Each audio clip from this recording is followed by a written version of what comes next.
पुंडलिक वरदारी विठ्ठल श्री ज्ञानदेव तुकाराम. पंढरीनाथ भगवान की जय. माऊली ज्ञानेश्वर महाराज की जय. जगद्गुरु तुकाराम महाराज की जय. ब्रह्मानंदं परमसुखदं केवलं ज्ञानमूर्तिं द्वन्द्वातीतं गगनसदृशं तत्त्वमस्यादिलक्षणम् एकं नित्यं विमलवचनं सर्वहि साक्षिभूतं भावार्थितं त्रिगुणरहितं सद्गुरुं तं नमामि.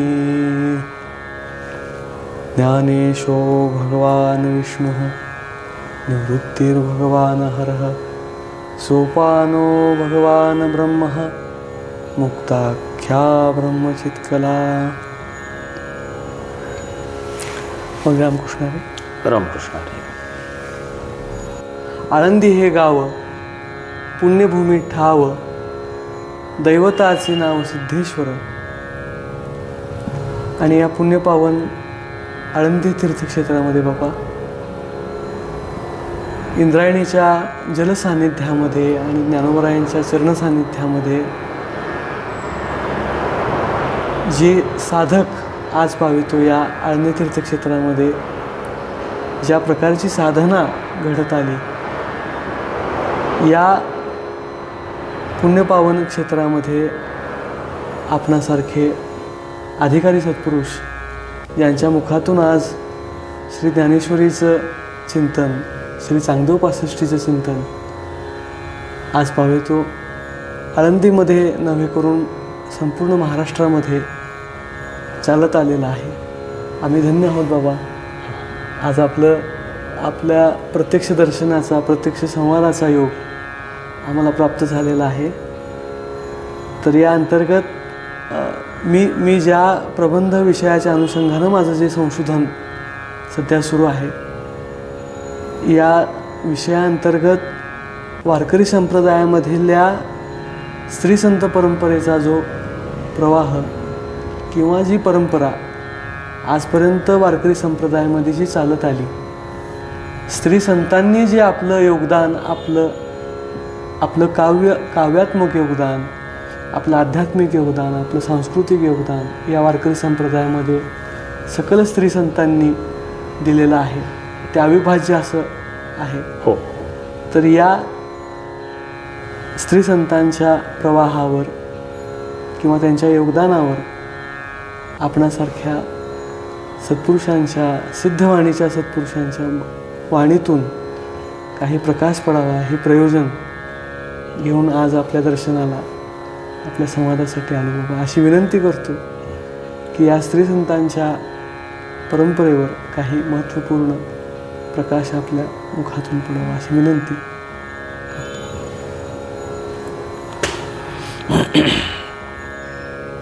ओम नमो ब्रह्मस्वरूपाय साक्षात कैवल्यमूर्तये सच्चिदानंदरूपाय ज्ञानेशाय नमोस्तुते. विश्वोद्धारार्थ संभूत साक्षात वैकुंठ नायक भक्तितत्वप्रकाशाय ज्ञानमूर्ते नमो नमः. अलकावती सिद्धपीठे यावच्चंद्र दिवाकरो सदोदितोपकारार्थम चित्सूर्याय नमाम्यहम्.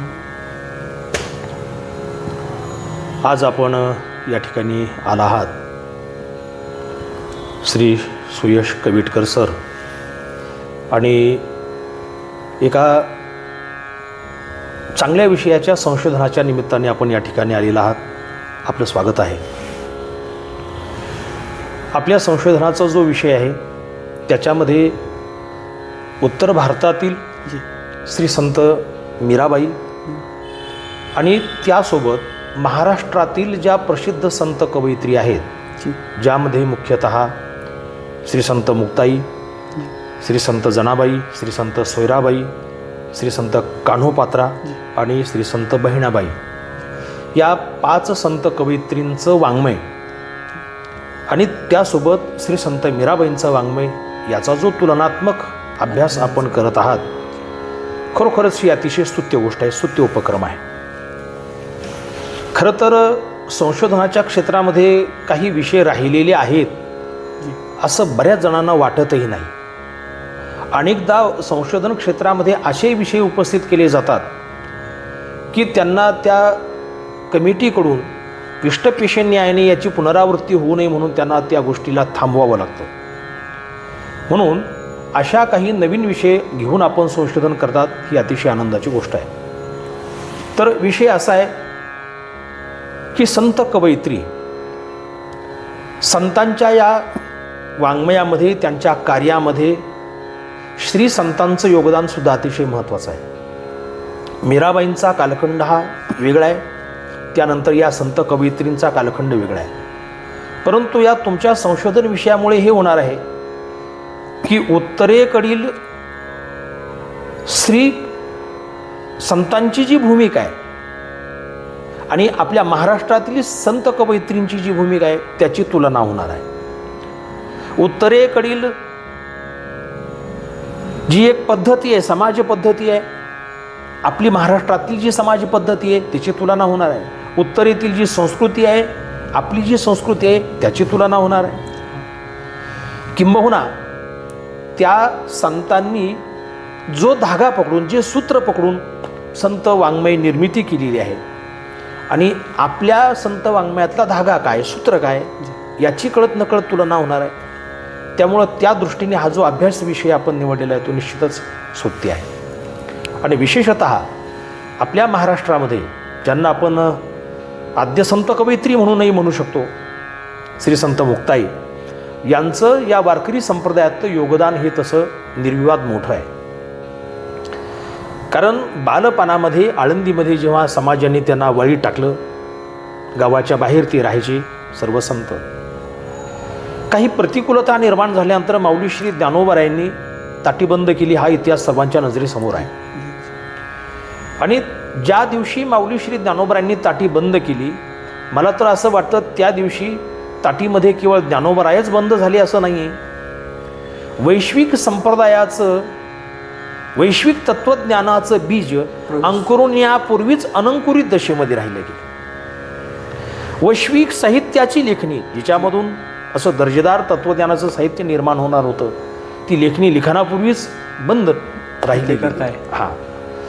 आणि अशा या प्रतिकूल परिस्थितीमध्ये मुक्ताबाईंनी ज्ञानोबारायांना ताटीच्या अभंगाच्या माध्यमातून पुन्हा विश्वोद्धाराच्या कार्याला प्रवृत्त केलं. मला वाटतं हे मुक्ताबाईंचे खूप मोठे उपकार आहेत. जर कदाचित मुक्ताबाईंनी हा प्रयत्न केला नसता, ज्ञानोबारायांशी संवाद साधला नसता ताटीच्या अभंगाच्या माध्यमातून, तर कदाचित पुढे काय झालं असतं आपण कल्पना करू शकत नाही. वारकरी संप्रदाय निर्माण झाला असते की, संत परंपरा निर्माण झाली असते की नाही, हे सर्व वाङ्मय निर्माण झालं असते की नाही, समाज कुठल्या दिशेला गेला असता याची आपण काही कल्पना करू शकत नाही. तेव्हा मला असं वाटतं की आज विद्यमान असणाऱ्या वारकरी संप्रदायावर मुक्ताबाईंचे खूप मोठे उपकार आहेत. मुक्ताबाईंचं तत्त्वज्ञान खूप मोठं आहे, मुक्ताबाईंचा बोध खूप मोठा आहे, मुक्ताबाईंचा अधिकार खूप मोठा आहे. आणि याच आशयाने आमच्या संतांनी मुक्ताबाईंना जेव्हा संबोधलं तेव्हा आद्य त्रय जननी देवांची या शब्दामध्ये मुक्ताबाईंचा गौरव केलेला आहे. त्रय देवांची आद्य जननी.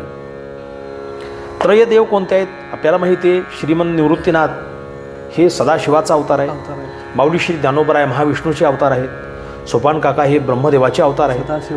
ठीक आहे नाही, अभंग सर्वांच्या परिचित आहे, पाठांतरातला अभंग आहे.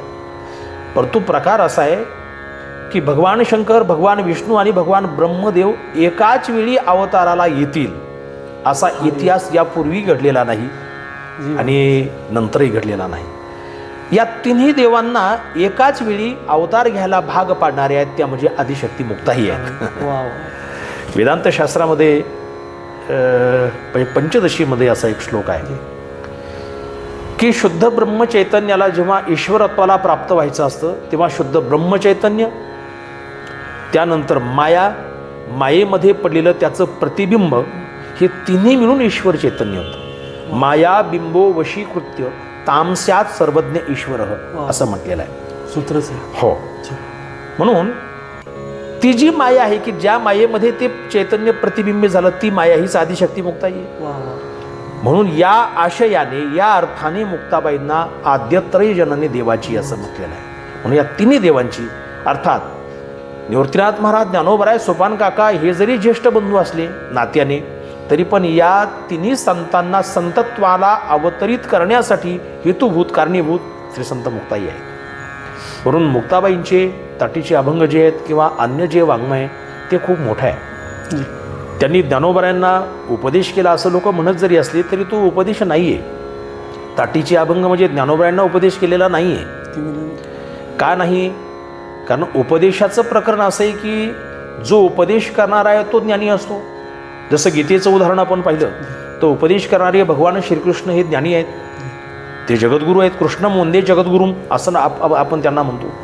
आणि ज्याला उपदेश केलेला अर्जुन आहे तो अज्ञानी आहे. म्हणून तर ज्ञानोबराय सांगतात की तुझे अज्ञान हरावे लागे आधी. म्हणजे याचा अर्थ तिथं अर्जुन हा अज्ञानी होता उपदेशापूर्वी, भगवान श्रीकृष्ण ज्ञानी होते. म्हणून ज्ञानी माणसाकडून अज्ञानी माणसाला उपदेश केला जातो, तो म्हणजे तो उपदेश आहे. परंतु इथं मुक्ताबाईंनी ज्ञानोबरायांना उपदेश केला असं म्हणणं थोडंसं गलत यासाठी वाटतंय, कारण ज्ञानोबराय अज्ञानी नव्हते. नाहीतर मग उपजताची ज्ञानी हे वर्म जाणून या चरणाचा अर्थ आपण कुठे लावणार आहे? बरोबर की नाही? किंवा ज्ञानोबरायांच्या 6व्या अध्यायातील ओळीचं आपण काही दर्शन घेण्याचा प्रयत्न केला तर ज्ञानोबराय त्या ठिकाणी वर्णन करतात, तैशी दशेची वाट न पाहता वयसेची या गावा न येता बालपणीच सर्वज्ञतावरी जयाते. नाही का? मग या वयांचा अर्थ आपण कुठे आणि कसा लावायचा असा प्रश्न निर्माण होतो. तर याचा अर्थ असा आहे की ज्ञानोबराय हे ज्ञानी होते, परंतु तत्काल प्रतिकूल परिस्थितीमुळे ते ताटी बंद करून आतमध्ये बसले. आणि एक महान योगी जेव्हा ताटी बंद करून बसतात तेव्हा ते फक्त झोपडीची ताटी बंद करत नाहीत, ते आपल्या अवस्थेंची ताटी बंद करतात. म्हणून मुक्ताबाईंनी ज्ञानोबरायांना ताटीच्या अभंगाच्या माध्यमातून जो संवाद साधलेला आहे त्यातल्या पहिल्या अभंगातील पहिला शब्द येतो म्हणजे योगी पावन मनाचा. ज्ञानोबरायांना ते योगी म्हणून संबोधतात. याचा अर्थ असा आहे की ताटीचे अभंग हे उपदेशाचं प्रकरण नसून मला असं वाटतं ज्ञानोबरायांशी यौगिक भाषेतून साधलेला तो गूढ संवाद आहे की ज्या संवादाने प्रेरित होऊन माऊली श्री ज्ञानोबरायांनी ताटी उघडून पुन्हा ते बाहेर आले आणि त्यानंतर ज्ञानेश्वरी, अमृतानुभव, चांगदेवपासाठी वगैरे सर्व वाङ्मय निर्माण झालं. या सर्व घटनेला कारणीभूत मुक्ताबाईंची प्रेरणा हे नाकारता येत नाही. मुक्ताबाईंचं वाङ्मय तसं गहन असं आहे. आपण नेहमी कीर्तनामध्ये पाहतो की सामान्यतः परिचित अभंग कीर्तनासाठी विवेचनासाठी घेतले जातात आणि या संतांची जे गूढ आशयाचे अभंग आहेत त्याला शक्यतो कोणी हात लावत नाही. खरं आहे बाबा. मुक्ताबाईंचे जे काही कूट अभंग वगैरे आहेत जसं मुंगी व्याली शिंगी झाली तिची दूध किती 17 रांजण, मुंगी उडाली आकाशी, मुंगी उडाली आकाशी, तिने गिळिले सूर्याशी वगैरे वगैरे असे जे काही अभंग आहेत की या अभंगाचा मुक्ताबाईंना अभिप्रेत असणारा जो अर्थ आहे तो मांडणं वेगळं आणि आमच्या ऐकीव गोष्टीतून आमच्या चिंतनातून अभिव्यक्त केलेला अर्थ मांडणं हे वेगळं आहे. मी सांगत असतो कीर्तन आणि प्रवचन म्हणजे आपल्याला जे येतं ते मांडणं नव्हे, त्या अभंगामध्ये, त्या ओवीमध्ये, त्या अभंगकर्त्याने, ओवीकर्त्याने जे रहस्यात्मक सिद्धांत मांडलेले आहेत, निहित ठेवले आहेत, त्याचा उलगडा करून संयुक्तिक आणि सप्रमाण मांडणी करणं याचं नाव कीर्तन किंवा प्रवचन असं आहे. तेव्हा असे जे काही अभंग आहेत त्या अभंगावरून सुद्धा मुक्ताबाईंचा अधिकार खूप मोठा होता हे आपल्या लक्षात येईल. म्हणून मला असं वाटतं की तुम्ही जी या पंचसंत कवयित्रींची योजना केलेली आहे, निवड केलेली आहे, त्यामध्ये आद्यस्थान निश्चितच मुक्ताबाईंना द्यावं लागेल. यामध्ये प्रारंभिक स्थान जे आहे ते मुक्ताबाईंना निर्विवादपणे द्यावंच लागणार आहे. आणि त्याच्यानंतर आपण संत जनाबाईंचं नामनिर्देश केलेला आहे. संत जनाबाई याही मोठ्या अधिकार संपन्न होत्या. नामदेव महाराजांचं दास्यत्व जरी त्यांनी स्वीकारलेलं असलं किंवा ते करत जरी असल्या, कारण ते स्वाभिमानाने सांगताना दिसतात, म्हणे नाम याची दासी, नाम याची जनी वगैरे वगैरे. तर या ठिकाणी आपल्या नवविधा भक्तीमध्ये दास्यत्व भक्ती आहेच की नाही? दास्यत्व भक्ती आहे. त्यामुळे त्याच्यामध्ये कमीपणा मानण्याचं काही कारण नाही. असं सांगतात की एकदा उत्तर प्रदेशातून कबीर महाराज जनाबाईंच्या भेटीसाठी एका कोणी सत्पुरुषांनी त्यांना पाठवलं आणि ती आली पंढरपूरमध्ये येऊन चौकशी महत्त्वाचं केल्यानंतर उत्तर त्यांना समजलं की त्या गोऱ्या वेचण्यासाठी गेलेल्या आहेत. आता प्रसंग विस्तारासह सांगण्याचं कारण नाही, परिचित आहे. तेव्हा तिथं त्या दिशेने गेल्यानंतर त्यांना 2 स्त्रिया गौऱ्यावरून भांडणं करताना दिसल्या. आणि त्यातल्या एकीला त्या कबीर महाराजांनी विचारलं, म्हटली इकडे कुठंतरी जनाबाई आले आहेत. तेव्हा त्या दुसऱ्या भांडणाऱ्या स्त्रीने सांगितलं, तीच ही जणी आहे म्हटले जिच्याकडे तुम्ही आलेला आहात. आता सहजच असं वातावरण चित्र पाहिल्यानंतर समोरच्या माणसाचा अपेक्षाभंग होऊ शकतो की ज्या अपेक्षेने आपण इथून आलेलो आहोत, एवढी राज्य ओलांडून आपण आलेलो आहोत, आणि तिथं हे भांडण ही अशी असभ्यता म्हटल्यानंतर सहजच काय होतं की दुष्परिणाम होऊ शकतो. तरी पण त्यांनी थोडंसं धाडस बांधून विचारलं. तेव्हा जनाबाईंनी आणि त्यांच्या बाबा बरं झालं तुम्ही इथं आलात, हिनं माझ्या गोऱ्या चोरलेल्या आहेत, तेव्हा तुम्ही त्या गोऱ्या वेगळ्या करून द्या. जनाबाईंनी सांगितलं ठीक आहे. म्हटलं तुम्ही आलात ही अतिशय चांगलीच गोष्ट झालेली आहे. हा माझा गोऱ्याचा ढीग मोठा आहे, तिचा छोटा आहे, आणि तिचा आरोप आहे की तिच्या गोऱ्या मी चोरलेल्या आहेत. तेव्हा या ढिगाऱ्यातून तुम्ही गोऱ्या वेगळ्या करून द्या. कबीर महाराज म्हटले मी गोऱ्या वेगळ्या कशा करणार, त्याच्यावर काही स्टॅम्प नाही आहे, काही खूण नाही आहे, मी वेगळ्या कशा करणार. तेव्हा जनाबाईंनी सुचवलं, ती गोरी उचलून तुम्ही कानाला लावा, ज्या गोरीतून विठ्ठल विठ्ठल असा आवाज येईल ती माझी गोरी, आणि जिच्यातून आवाज येणार नाही ती गोरी त्या श्रीची. हे म्हटले असं कसं शक्य आहे. म्हटले ते तुम्ही करून पहा प्रत्यक्ष. आणि कबीर महाराजांनी त्या गोऱ्या घेतल्या, कानाला लावल्या, विठ्ठल विठ्ठल आवाज आला की जनाबाईकडे टाकाव्यात. तिकडे टाकण्यासाठी गोरी उरलेलीच नव्हती. अर्थातच सर्वच गोऱ्यातून विठ्ठल आवाज आला. आपण पाहतो कीर्तनामध्ये भजनामध्ये कीर्तनकार श्रोत्यांना आग्रह करतात की बाबांनो विठ्ठल विठ्ठल म्हणा, भजन करा, टाळी वाजवा. एवढं आग्रहपूर्वक सांगत असताना सुद्धा लोक मुखाने विठ्ठल विठ्ठल म्हणत नाहीत. ज्या जनाबाईंनी थापलेल्या गोवऱ्या त्या जर विठ्ठल विठ्ठल म्हणत असतील तर खुद्द जनाबाईंचा अधिकार किती मोठा आहे. ज्या गौरींचा स्पर्श त्या निर्जीव वस्तू त्या गौरीला झाला. हो हो. संतांचा स्पर्श झाल्यानंतर त्या गोऱ्या विठ्ठल म्हणणार नाही तर काय, स्पर्श कृपा. हो. म्हणून या ठिकाणी जनाबाईंचा अधिकार सुद्धा खूप मोठा आहे. आणि विशेष गोष्ट, ज्या सगुण परमात्म्याच्या भेटीसाठी माणसाचे जन्मच्या जन्म वाळून टाकावे लागतात. एका जन्मामध्ये तुम्हाला सगुण साक्षात्कार होईल, देवाची भेट होईल असं सांगता येत नाही. परंतु त्या जनाबाईंनी परमात्म्याचं, भगवान श्री विठ्ठलाचं सगुण रूपाने दर्शन घ्यावं, त्याच्याशी बातचीत करावी. एवढंच नाही, देव जनाबाईला दळू लागायला येत होते असा इतिहास आपल्या समोर आहे, नाही का. म्हणजे हा अधिकार सामान्य नाही आहे. अरे अरे विठ्या, तो तर भाग पुढचा आहे. जनाबाईंना दळायला देव येतात, आणि जेव्हा काकड आरतीची वेळ झाल्यानंतर देवाच्या लक्षात येते की आपल्या तिथं जायला पाहिजे.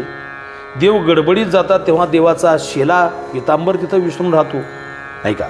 दुसरंच काहीतरी वस्त्र अंगावर घेऊन ते जातात, नाही का. म्हणजे याचा अर्थ असा की देवसुद्धा ज्या भक्ताकडे गेल्यानंतर देहभान विसरतो ते भक्त सामान्य नाही. एकतर जनाबाई देवाची भक्ती करतात, नामदेव महाराजांची सेवा करतात, आणि सर्वात महत्त्वाची गोष्ट म्हणजे काही जर प्रसंग बेतला तर देवाला शिवाय द्यायलाही मागं पुढं पाहत नाहीत. जी आता तुम्ही उल्लेख केला, अरे अरे विठ्या मूळ मायेच्या करट्या, तुझी रांड रणकी झाली, हे काय शिव्याचा कळस झाला की नाही. काय अधिकार म्हणावा, एवढा मोठा अधिकार त्याचा आहे. आणि सर्वात महत्त्वाची बाब म्हणजे माऊली श्री ज्ञानोबरायांच्या चरित्राविषयी प्रामाणिक वाङ्मय कोणतं मानावं असं काही साधकांनी, अभ्यासकांनी मला विचारलं की ज्ञानोबरायांचा आम्हाला अभ्यास करायचा आहे, ज्ञानोबरायांच्या चरित्राचा आम्हाला अभ्यास करायचा आहे, त्यासाठी प्रामाणिक वाङ्मय कोणतं आहे. तेव्हा मी त्यांना सांगितलं की ज्ञानोबरायांना समजून घेण्यासाठी किंवा त्यांच्या चरित्राचा वेध घेण्यासाठी नामदेव महाराजांचं वाङ्मय आणि जनाबाईंचं वाङ्मय हे सर्वात अधिक प्रमाणभूत आहे. का प्रमाणभूत आहेत? कारण हे संत ज्ञानोबरायांची समकालीन संत आहेत. त्यांनी जे लिहिलेलं आहे काहीतरी ऐकून लिहिलेलं नाही, त्यांनी प्रत्यक्ष पाहून लिहिलेलं आहे. म्हणजे ते ज्ञानोबरायांच्या त्या प्रसंगातील प्रत्यक्षदर्शी असल्यामुळं साक्षीदार आहेत. हो, त्यामुळं ते वाङ्मय अधिक प्रमाणभूत आहे.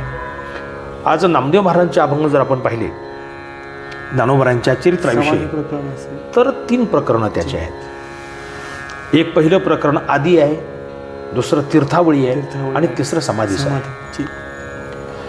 तर आदी प्रकरण जे आहे ते नामदेव महाराजांनी निवृत्तीनाथ महाराज, सोपान काका, ज्ञानोबराय, मुक्ताबाई यांच्याशी चर्चा करून मागील भाग जाणून समजून घेऊन ऐकून ते प्रकरण त्यांनी लिहिलेलं आहे. हो. परंतु तीर्थावळी आणि समाधी हे 2 प्रकरणं जे आहेत तिथं मात्र नामदेव महाराज प्रत्यक्ष असल्यामुळं ती अगदी लाईव्ह कॉमेंट्री ज्याला आपण म्हणतो अशा समाधी प्रकार प्रकरण आहे. हा. आणि जनाबाई नामदेव महाराजांच्या नेहमी समवेत असल्यामुळं जनाबाईंनी अर्थातच हे सर्व विषय आत्मसात केलेले आहेतच. जी महाराज. त्यामुळं ज्ञानोबरायांना समजून घेण्यासाठी जनाबाईंची जी अभंग आहेत ती सुद्धा अतिशय महत्वाचं. प्रमाणभूत प्रामाणिक अशा स्वरूपाचे आहेत. काही ठिकाणी ज्ञानेश्वरीचाही उल्लेख जनाबाईंनी आहे प्रकर्षाने केला. आहे ना जनाबाईंचा अभंगच आहे. भाव अक्षराची गाठी ब्रह्मज्ञानाने गोमटी तेहे माय ज्ञानेश्वरी संत जना माहेश्वरी ज्ञानेश्वर मंगल मुनी मुनी सेवा करी दाशी जणी. दासी जणी. लक्ष करा. म्हणून जनाबाईंचे अभंग जे आहेत अतिशय मार्मिक अर्थपूर्ण आहेत आणि प्रभावी आहेत, यामध्ये काही संदेह नाही. तीच गोष्ट पुन्हा आपल्या कान्होपात्रांची आहे. संत कान्होपात्रा ज्याच्याविषयी आपण संशोधनामध्ये निवड केलेलीच आहे की ज्यांनी त्यांचं पूर्व आयुष्य वेश्यावृत्तीने घातलेलं असताना सुद्धा, गणिकेच्या रूपामध्ये घातलं असताना सुद्धा उत्तर आयुष्यामध्ये भक्ती प्रमाणभूत मानून ज्यांनी आपलं तेज परमात्म्यामध्ये समर्पित केलं, ही सुद्धा सामान्य भक्ती नाही आहे. भक्ती करण्यापेक्षा शेवट भक्तीमध्ये होणं ही भक्तीची खरी ओळख आहे. सुरुवात कुठून झाली यापेक्षा शेवट कुठं झालेला आहे हे महत्त्वाचं आहे. ज्ञानोबरायांची ज्ञानेश्वरीतील एक ओवी सांगतो.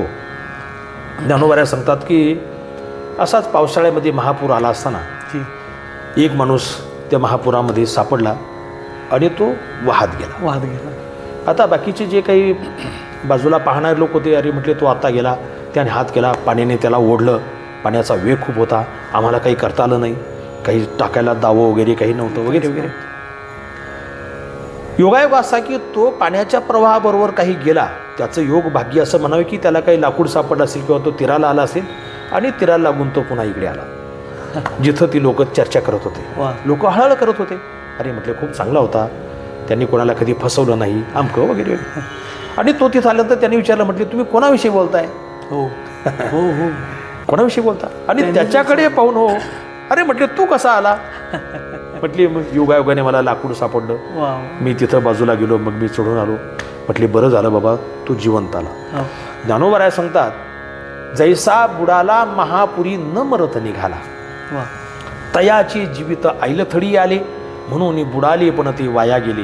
देवी नुरीची पाप केली शेवटली भक्ती, या लागी दुष्कृती जरी झाला, जो अनुताप तीर्थी न्हाला, न्हावून मज आत आला सर्व भावे, आता पवित्र तयाचे कुळ, अभिजात्यतेची निर्मळ, जन्मलियाचे फळ तयाशीची जोडले. अशी काही स्थिती कान्होपात्रा महाराजांची. म्हणून त्यांचं जीवन खूप मोठं आहे, परिपूर्ण जीवन आहे.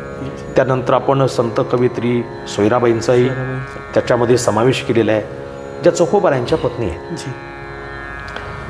त्यांच्याविषयी सुद्धा असं सांगतात की त्यांचं बाळंतपण स्वतः पांडुरंगाने केलेलं आहे. जी बाबा, जी बाबा. पांडुरंग परमात्म्याने स्वतः त्यांचं बाळंतपण केलं आहे. ही गोष्ट सामान्य नाही. बाळंतपणामध्ये आपण विटाळ म्हणतो, जी त्याला सोयर असं म्हणतात. सोयर आहे की नाही? म्हणजे सामान्यतः 1.25 महिन्याचा कालखंड तो विटाळाचा मानला जातो. तिथं आपण जाणकार माणसं काही पाणीसुद्धा घेत नाही त्या घरामध्ये, काही जेवण वगैरे घेत नाही, काय नियम धर्मशास्त्रातले आहेत. परंतु अशा अमंगल प्रसंगामध्ये सुद्धा देवाने जाऊन बाळंतपण करावं ही सामान्य गोष्ट नाही. म्हणजे त्यांचा अधिकार किती मोठा आहे हे त्याच्यावरून कळेल. जरी ते मागासवर्गीय समाजामध्ये जन्माला आलेले असले तरी मला असं वाटतं त्यांचं अंतःकरण खूप मोठं होतं, त्यांचा अधिकार खूप मोठा होता. ज्या चोखोबारायांच्या हस्ती नामदेव महाराजांच्या मार्फत पांडुरंगाने पंढरपूरला आणून तिथं समाधी बांधावी, ही सुद्धा गोष्ट असामान्य आहे. सामान्य लोक आस्थीला स्पर्श करत नाही, तो अपवित्र भाग आहे. परंतु पांडुरंग परमात्म्याने नामदेव महाराजामार्फत ते आणाव्यात आणि इथं समाधी बांधावी. आणि त्यांच्याच पत्नी सोयराबाई, त्यांचेही अभंग आज खूप प्रसिद्ध आहे. अवघा रंग एक झाला, रंगी रंगला श्रीरंग. हो, असे काही दर्जेदार अभंग आहेत कारण त्या रंगामध्ये हे रंगलेले असल्यामुळंच असे रंगीत अभंग तयार झाले. प्रभावी अभंग तयार झाले. त्यांचाही रंग एकरूप झालेला असतो. हो. म्हणून या स्त्री शक्तींना, संत कवयित्रींना आपण समजून घेणं अतिशय महत्त्वाचं आहे. त्याच्यानंतर आपण बहिणाबाईंचा समावेश याच्यामध्ये केलेला आहे.